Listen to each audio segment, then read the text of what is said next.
Hey, what's up everyone? Josh Quinones here, and today I'm going to be sharing with you all what's on my Google Pixel 7 Pro. Y'all always seem to like these videos every time I make one with a new device, so that's exactly what we are going to be doing today in this video with the new 7 Pro I have right here in front of me. I'll be sharing everything from my wallpaper to how I have my home screens set up, to the type of apps that I'm using, the screen protector I'm using, and the current case that I'm using right now as well. So let's go ahead and get started, starting with the outside of the device here. So let me go ahead and turn the screen off right here. Now, going to the display, I am currently using a tempered glass screen protector by Whitestone Dome. Now, looking at the device straight on like this, I mean, you can't even tell I'm using a screen protector unless we get really close. If you look at the camera right there, let's see, let me see if I can get this in focus.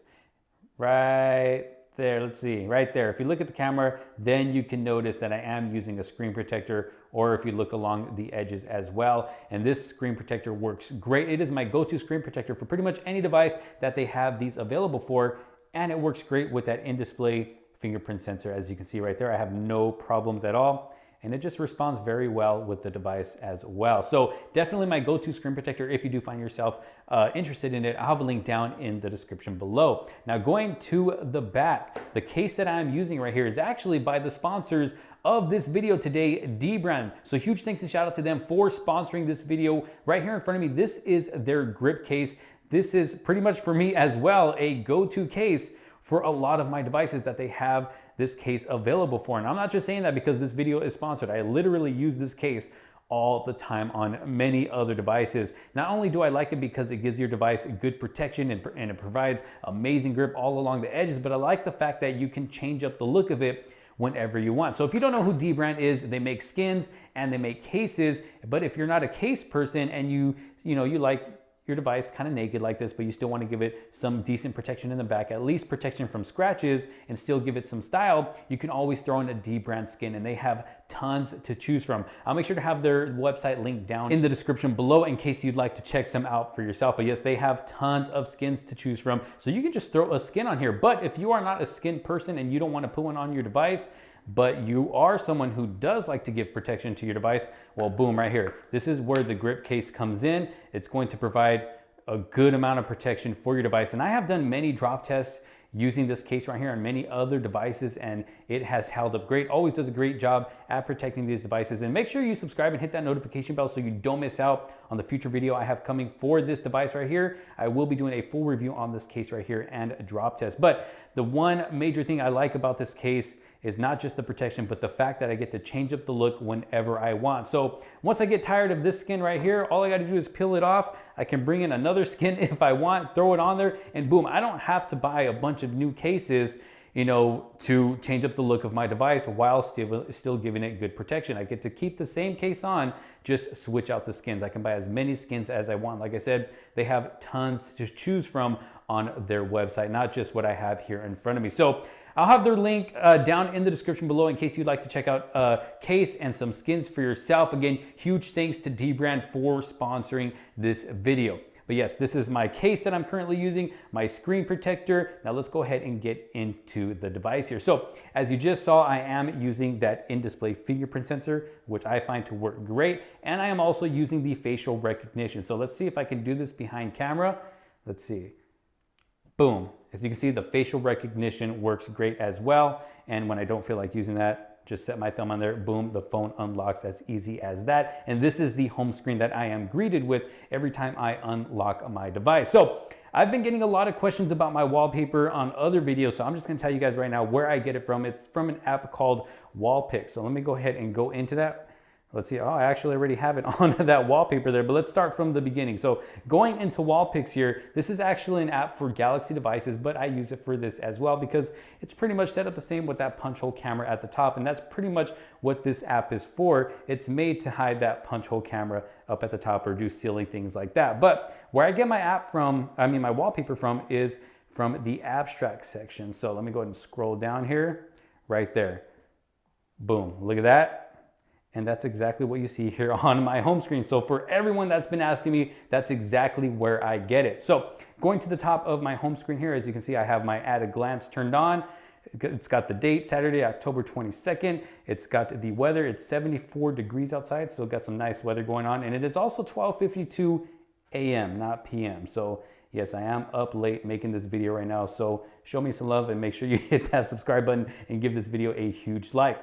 So going down a little bit further, I have my YouTube music widget, which is pretty cool because on the home screen right here, all I gotta do is press play and it'll start playing the music. I don't have to go into the YouTube music app in order to do that. It'll play the last song or the current song that I was playing. Just press play, boom, I'm ready to go. I can give the song a like if I want to as well. Going down a little bit further, I got my Maps app, which always needs to be here on this main screen because I am always using it, especially with my work. I'm constantly going from job to job to job out in the field, and I definitely need to have that map right there all the time ready to use. And then going down even further, I got my Photos app, of course. You know, if I'm around family, friends, maybe I want to show them a cool picture I took, or maybe a picture of the family, my kids, boom, I just open it up, ready to show them whatever picture or video that I want to. Next to that, I got my editing folder. So it's currently named Arts. The Pixel device right here just named it itself. I'll probably end up changing that later on to editing apps. But for those of you that don't know, I edit all of the videos on this channel on my smartphone, and I also edit all of the thumbnails on my smartphone, and pretty much all of the content is recorded on a smartphone as well. So let me give you guys a little teaser right here. Check this out. Let me go to the selfie camera. Boom, look at that. This video is being recorded on a Google Pixel 7 Pro. Look at that right there. So yes, I do have two of them currently at the moment. Huge thanks to Team Pixel, Google, for sending this one right here that I'm recording. They sent it out to me, and that's exactly what I'm using to record this video. So as you can see, a lot of the videos on this channel are all recorded on a smartphone, and definitely every single video on this channel is edited on a smartphone as well. This whole channel is run off of a smartphone. So for those of you that didn't know, now you know. So KineMaster is the editing app that I use to edit these videos on my phone. As you can see, I've already edited about 3 videos right here on this specific Google Pixel 7 Pro. And then these two are the 2 apps that I use to edit my thumbnails. I got Lightroom and PixArt, and I just find them to work perfectly for what I need to do here on the channel. Going over to the left, I have my YouTube app. So of course, YouTube itself, and then my YouTube Studio app. And that's the app that I use to basically run the channel, you know, keep up with the comments, keep up with how well the videos are doing or how not well the videos are doing. But that is the app that I use to basically run this channel. And then of course, my YouTube Music app, and then Epidemic Sound. So I have that app in my YouTube folder because that's where I get all the music that I use for my YouTube videos. It is a monthly subscription fee, but if you use the link that I have down in the description below, it will give you a 30-day free trial if you want to try it out for yourself. If you are a creator, you won't get any copyright strikes if you use their music. So it's definitely safe to use, and they have tons to choose from. And even after your 30-day free trial, if you find yourself not wanting to use it anymore, the videos that you already made with the music from this app right here won't be copyright strike. It'll still be safe to keep them up on YouTube. And like I said, they got tons to choose from. So let's say I go into hip hop right here. Look at all this music right here.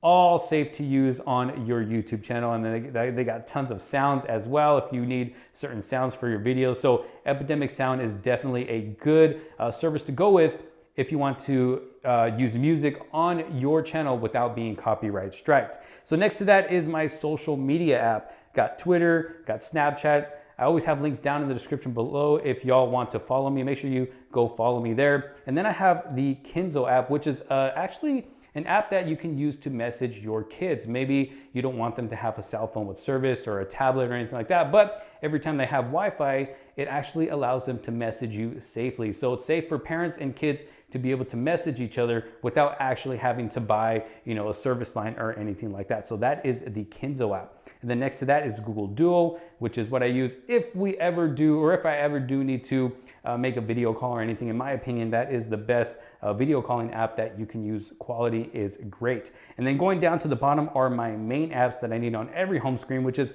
of course the phone calling app, messaging app, Google Chrome browser, my Gmail, and the camera. In case, you know, I got something going on, I want to hurry up, pull out my phone, take a picture or video, boom, I got my camera right there. And then of course the Google search bar there at the bottom. Now going over to the left, we got the Google News, which I don't really use all the time. I mean, maybe sometimes I'll scroll through it to see if there's anything interesting, but I really don't use it all the time, but it's there if I do need it. Now going over to the right is my last home screen. As you can see, I'm a simple man. I like to keep it nice and simple on my phone. I really don't have anything too crazy going on. I got my calendar widget over here to, just let me keep up with what's going on in the month. If I have anything planned, I like to jot it down. As you can see, I really don't have too much going on this month. Actually, I do, but there's a couple things that I don't have on there that I probably should. But yes, this is where I keep my calendar widget. Over to the side, I got my wearable apps folder, got my Fitbit app and the Google Watch app, which I currently am not using right now. It's currently on the charger, but those are what I use to keep up with tracking my steps, heartbeat, all that good stuff on my Google Pixel Watch. And then I got my Galaxy wearable app, which helps me to use and customize my Galaxy Buds 2 Pro, which I do have connected to this device. And then going down, I got my movies app folder. So I've got Netflix, Disney Plus, Prime Video, HBO Max. So if there's ever a time I feel like watching something on my device, boom, I'm ready to go with that folder right there. And then going down even further, we got my gaming folder. So I don't always game on my phone, but when I do, these are what I use at the moment. Wild Jacks, which has become a very addictive card game, which I play with a lot of my buddies. Clash of Clans, which is a game that I have been playing for years. And I don't know, I just kind of feel like I have to have it on every phone that I have because it's a game that I've been playing for years. And even when I don't play it, I just feel like it always has to be there. Then we got PUBG Mobile and Call of Duty Mobile, which does run good on this device right here. Then I got my payments folder, Venmo, PayPal, Google Wallets, things like that, my banking app. And then next to that is my delivery apps folder, which is something that is a must for me because, having the channel that I do, I get a lot of packages that come in and I need to keep track of them to make sure I go out to the door and get them as soon as they arrive, because there have been times where packages have been stolen or stuff has been taken out of the boxes. So these are always good apps to keep up with your packages if you do have something being sent, or even if you are sending something to someone else. And then I got my shopping apps folder, the Play Store, Amazon, Ralph's, Best Buy, OfferUp. And then my last folder right here is the tools folder, the calculator, the clock, the notes folder, the recorder, and the translate. That recorder works really good, especially when it comes to typing out words for you. I mean, this phone is freaking accurate when it comes to typing out whatever you are saying. Google did a really good job with this device right here when it comes to that. But yeah, this is basically what both of my home screens look like. Like I said, nice and simple, but hey, it works. It works for me. Hopefully this will help some of you out, maybe give you an idea of how to set up your phone to keep it simple for yourself, but still work really good as well. Let's go ahead and go into my settings here so we can go ahead and see what my display settings are like. As you can see, I have brightness level at 92%. I like to keep that adaptive brightness off because I don't like that brightness going up and down. I like to keep it where I want it. Going down a little bit further, my screen out time is after 10 minutes of inactivity. I do have the dark theme on, although as you can see, the color is a little bit different right now, and I'll show you why here in a little bit. My colors are at adaptive. My screen resolution is at the highest, 1440p, and I do have that 120 hertz display on. Now, talking about the color of my settings here is because I noticed that when using, let me go into wallpaper and style here. When I have the themed icons turned on, that changed up the whole color of my settings as well. So as you can see, the icons here at the bottom don't look like how they would normally look. As you can see, this is how the icons would normally look, but once you turn that themed icons on, it will change up the look here on the actual home screen itself. Now it is currently testing it out. As you can see, it is in beta, but I mean, I think it looks pretty cool. If they can get every single one of the apps to look like that, I think it would look really cool, but I still have it on anyways, because I just like that it actually matches my wallpaper. It just ties the whole theme together. But this has been what's on my Google Pixel 7 Pro. I hope you guys did like it. Let me know what you think about my setup. If you have this device for yourself, I hope it did help. If you did like it and find it helpful, make sure to leave a huge thumbs up. Again, huge thanks to our sponsors of this video, dbrand. If you do find yourself interested in their case and skins, I have a link down in the description below. But thanks again for watching. Leave a huge thumbs up on this video. If you're not subscribed yet, make sure you hit that subscribe button and hit that bell for notifications so you don't miss out on any other future videos to come. Thank you all so very much for watching. This is Josh Quinones. I will see you on the next one. Peace out.